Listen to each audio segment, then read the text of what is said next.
My cousin Bobby and I were arguably the two fastest boys in town.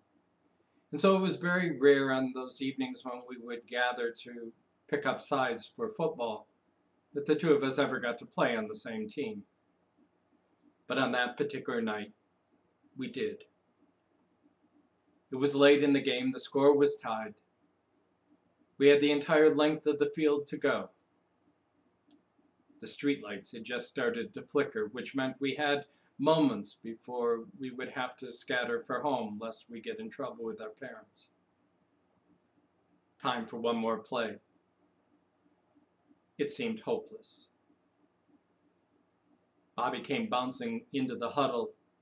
He looked at me, he said, "Harold," he says, "you throw the ball as far as you can and I'll run as fast as I can and we'll win. We can do this. I know we can." Now, I had confidence in Bobby's speed, much more so than in my arm. But if he said we could do this, we could do it. The ball was hiked. Bobby took off like he was shot out of a cannon. I dropped back and unleashed an absolute perfect spiral. It was a thing of beauty coasting through the night air. Bobby had already beaten his defender by 10 yards when he turned around and looked up into the sky just in time to see that missile falling out of the sky into his arms as though it were on a string. Touchdown. We won. And then boom! Bobby hit the trailer at the end of the field. He hadn't realized where he was, so busy looking up. I'll never forget that night. In fact, I remember it at least once a year on this day, the Feast of the Ascension. It is at that point in the story where Jesus has just been taken up into heaven and the disciples are caught gawking skyward. The angel taps them on the shoulder and says, "What are you doing looking up? He's not there anymore. And you've got work to do." How often we look skyward waiting for God to do something that we forget the work is ours. But the converse is also true. Sometimes we think the work is only ours and we forget to look skyward, and the results of that can be just as devastating. It was another night, another football game. We are at the far end of the field from the trailer. It was safe. We had feet to go, but there was, again, only time for one more play. Now, we had twins in town, Bill and Charlie. They were huge, strong as ox. They were slow, however. We used to blame it on the boots that they wore, boots that left most of us in fear and trembling that we might get stepped on. And so we always relegated Bill and Charlie to the line. They were safe there. They never complained, but you could tell it wore on them. On that night, I decided to have some fun, and so when my side came back into the huddle, I pointed at Bill's chest and I said, "Bill, you're going to run the ball." His eyes got big as saucers to think that he might be able to be the hero. I said, "This is how it's going to go. I'm going to put the ball in your stomach. You're going to wrap both hands around it. You're going to put your head down and run and not stop until you cross the end zone. Can you do that?" Yeah, I can do it. You could see the look of terror and panic on the other team when Bill lined up behind me. Was it a ruse? Or was Bill really going to run the ball? In that moment of indecision, I had the ball hiked. I spun around and put the ball firmly into Bill's stomach, waiting for him to wrap his arms around it before pulling mine away. He put his head down and ran as hard as he could. The line parted like the Red Sea, no one wanting to be stepped on or run over by Bill. He didn't stop running until he crossed the end zone. And then in jubilation, he raised his head just in time to catch Linda Terhune on full descent on the swing set. Her feet caught him about chest high, knocking him back some 10 yards. Yes, it's dangerous to keep your head down and forget to look up and see what's coming ahead. We are called to be attentive both to things heavenly and things earthly. Particularly in times like these, times of confusion and chaos, of uncertainty, of not knowing what kind of decisions we need to be about or who to believe. It's important to keep our eyes focused skyward, to remember that we're not in this alone, but that God walks with us in the midst of these crazy times, that He has this covered, that He will lead us through this, and together we will enter a new day, stronger and better off for it.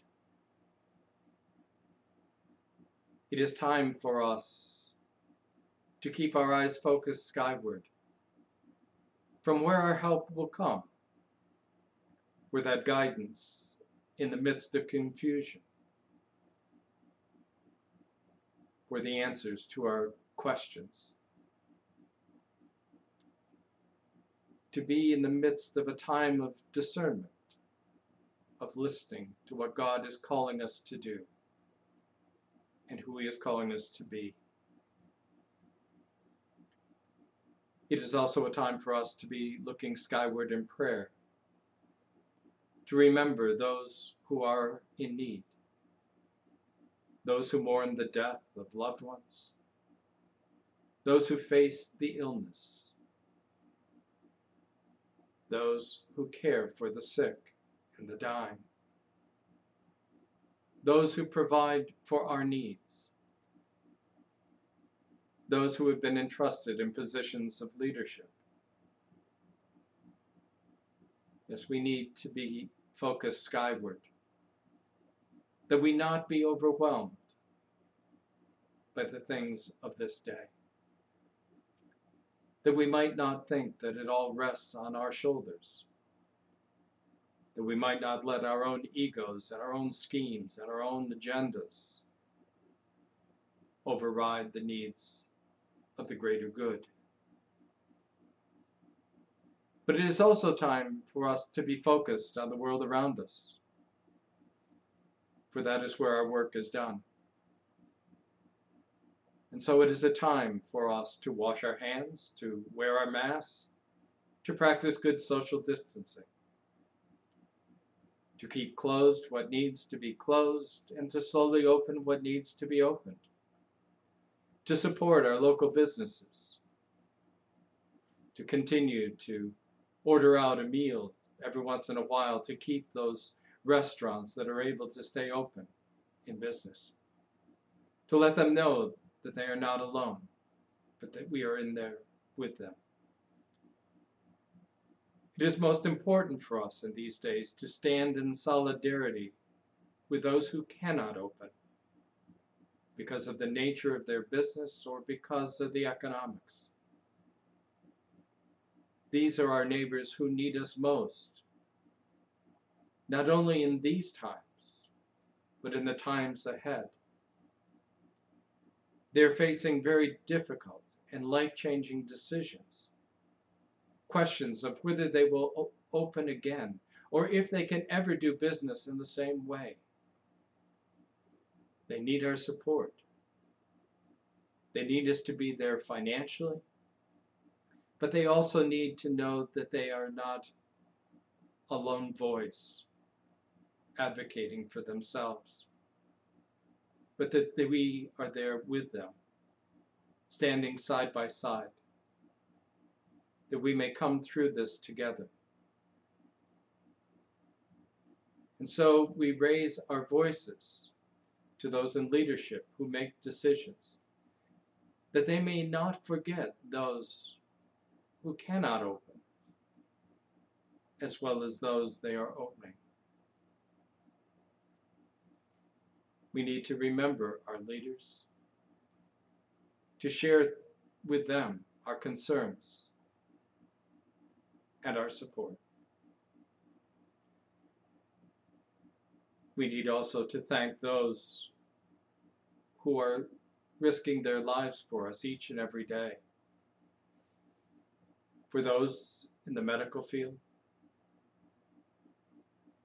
for those in the grocery stores, for those who deliver our food and other things of need, for the farmers who plant and harvest, for the truckers who ship, for all those who care for us. And let us not forget those who are in need, the hungry, the unemployed, and the underemployed. Continue to practice charity.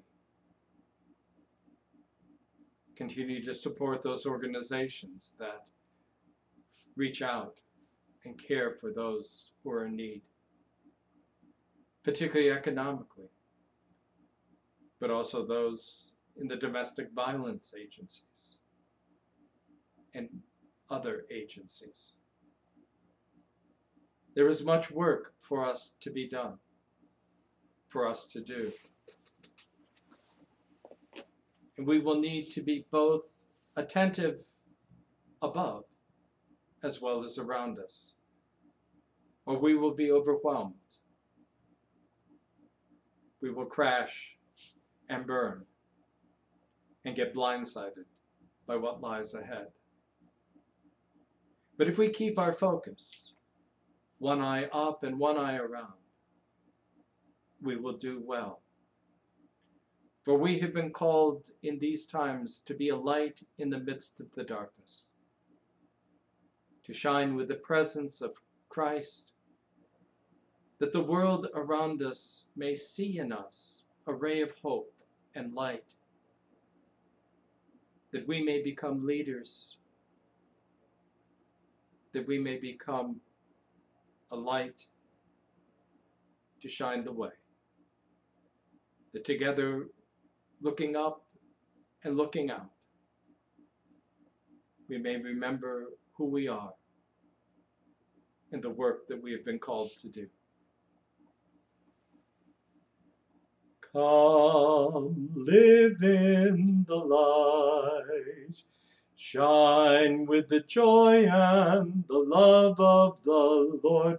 We are called to be light for the kingdom, to live in the freedom of the city of God. Come, open your heart, show your mercy to all those in fear. We are called to be hope for the hopeless, so hatred and blindness will be no more. Sing, sing a new song. Sing of that great day when all will be one. God will reign and will walk with each other as sisters and brothers, united in love. We are called to act with justice. We are called to love tenderly. We are called to serve one another, to walk humbly day with God.